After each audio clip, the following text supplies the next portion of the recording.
الف لام میم محمد عین علی، الف لام میم محمد عین علی۔ قوم عاد کی تباہ و برباد ہو جانے کے بعد قوم سمود کا زمانہ آیا۔ سمود عاد سے بھی زیادہ سرکش، ظالم اور نافرمان اور زبردست تھے۔ عاد حضرت نوح علیہ السلام کی امت کے نقش قدم پر چلے، سمود کے نقش قدم پر چلے۔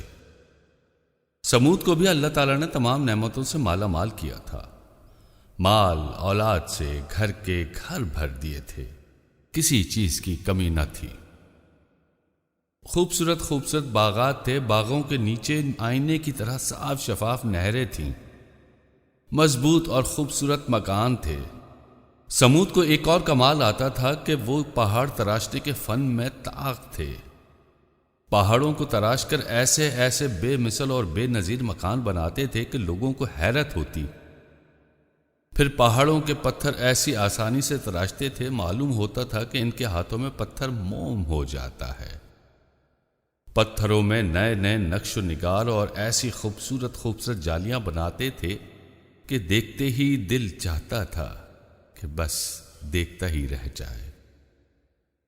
اور چٹانوں کے جگر سے وہ بیل بوٹے اگائے کہ معلوم ہوتا تھا کہ بہار کے موسم میں پھول کھلے ہیں اور ہنسے پڑے ہیں۔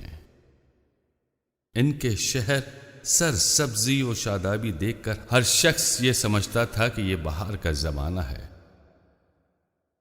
لوگ مکانوں کی بلندی پر نئے نئے نقش و نگار کو دیکھ کر بہت تعجب کرتے تھے اور سمجھتے تھے کہ ان عمارتوں کے بنانے والے دیو یا جن ہیں۔ انسانوں کی بھلا یہ کیا طاقت! آسمان سے ہن برستا تھا اور زمین اپنے خزانے اگلتی تھی۔ آسمان پانی کی بوچھار کرتا تھا، زمین غلہ اگلتی تھی اور باغات پھلوں اور میووں کی ڈال لگاتی تھی۔ پھر ان کے رزق میں مال و اولاد، کھیتی باڑی میں، باغوں میں دن دگنی اور رات چوگنی ترقی ہوتی تھی۔ دنیا ان کے لیے جنت تھی، ہر طرح کا عیش و آرام حاصل تھا، ہر طرح کی راحت میسر تھی۔ اقبال ان کا غلام تھا، دولت ان کی کنیز تھی۔ سمود ایسے سرکش، ایسے نافرمان کہ اللہ کی دی ہوئی نعمت کو کھاتے رہے اور اللہ سے دور بھاگتے رہے۔ اس کی نہروں، چشموں اور تالابوں سے پانی پیا، کھیتی کے غلے سے پیٹ بھرے، باغوں کے پھلوں کو کھا کر قوت بڑھائی۔ اس کی زمین پر چلے پھرے، کھیلے کودے، مگر جھوٹے منہ سے ایک لفظ بھی اللہ کے شکر کا کبھی ادا نہ کیا۔ ایک منٹ کے لیے اس کے آگے نہ سر جھکایا۔ اپنے پیدا کرنے والے کا ایک لمحے کے لیے بھی دھیان نہ آیا، بلکہ اور زیادہ سرکشی اور زیادہ گمراہ ہوتے گئے۔ اپنی طاقت کے زور، اپنے مال کے نشے میں اللہ کو بھول گئے۔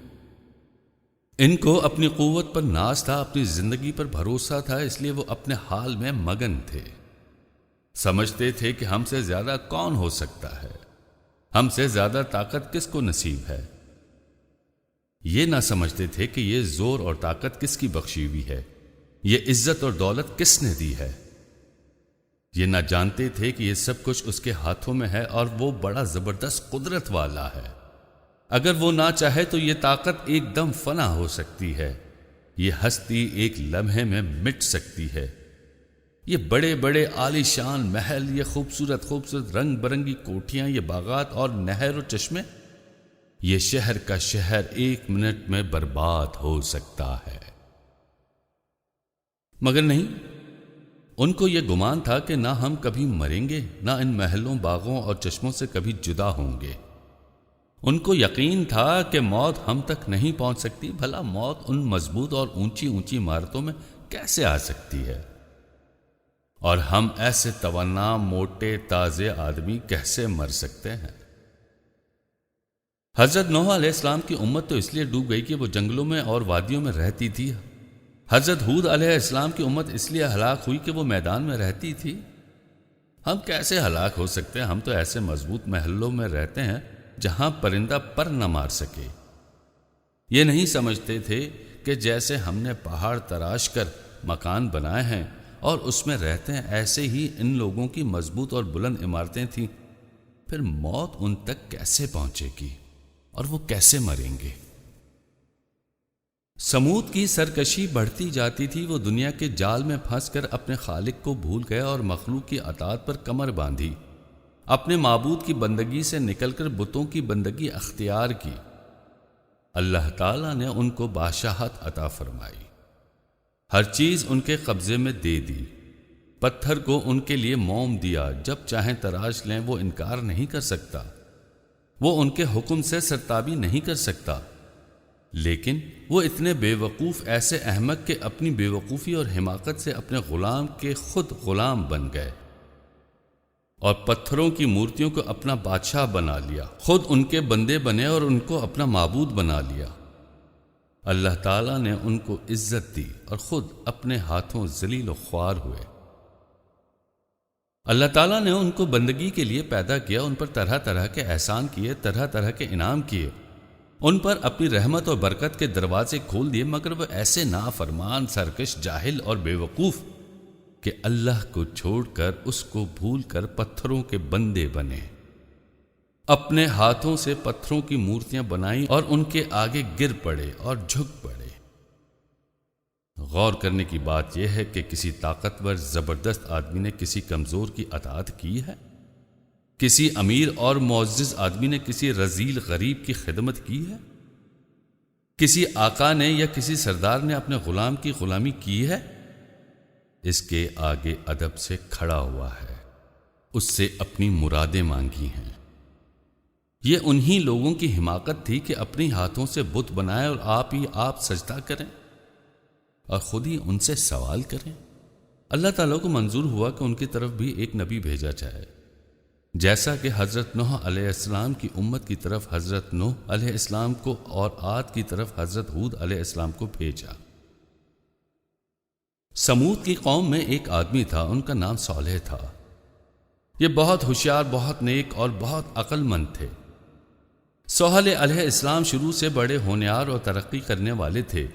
جب لوگ ان کو دیکھتے تھے تو کہتے تھے، دیکھو یہ صالح علیہ السلام فلاں کے بیٹے ہیں۔ لوگوں کو ان سے بڑی بڑی امیدیں تھیں، سمجھتے تھے کہ جب صالح بڑے ہوں گے تو یہ بڑے شاندار اور مرتبے والے ہوں گے، ان کی بڑی بڑی کوٹھیاں ہوں گی، کوٹھیوں کے آس پاس خوشنما باغ ہوں گے اور وہ عالیشان کوٹھیوں میں بہترین سامان ہوگا، نوکر چاکر دستہ بدستہ حاضر ہوں گے۔ ان کے والد کو بھی امید تھی کہ ان کا ہونہار بیٹا اپنی عقل مندی سے بڑی دولت اور نام پیدا کرے گا، بڑی شان سے سواری نکلے گی، آگے پیچھے دائیں بائیں ان کے نوکر ہوں گے۔ جب اس شان سے نکلیں گے تو لوگ جھک جھک کر سلام کریں گے اور کہیں گے کہ یہ فلاں کا بیٹا ہے، تو ان کو کیسی خوشی ہوگی، ان کا دل کیسے باغ باغ ہوگا۔ جب لوگ کہتے ہوں گے کہ عبید صالح علیہ السلام کے والد کس قدر خوش نصیب ہے کہ ان کا بیٹا بہت بڑا آدمی ہے، لیکن بندے کچھ سوچتے ہیں، اللہ تعالیٰ کچھ اور کرتا ہے۔ اللہ تعالیٰ کو تو یہ منظور تھا کہ صالح علیہ السلام کو نبوت عطا فرمائے، ان کو ان کی قوم کی طرف پیغمبر بنا کر بھیجے کہ وہ لوگوں کو اندھیرے سے نکال کر روشنی کی طرف لائیں۔ اس سے بڑھ کر کون سی عزت و دولت ہے، مگر وہ عقل کے اندھے اس شرف اور اس عزت کو کیا سمجھتے؟ الف لام میم محمد این علی، الف لام میم محمد این علی۔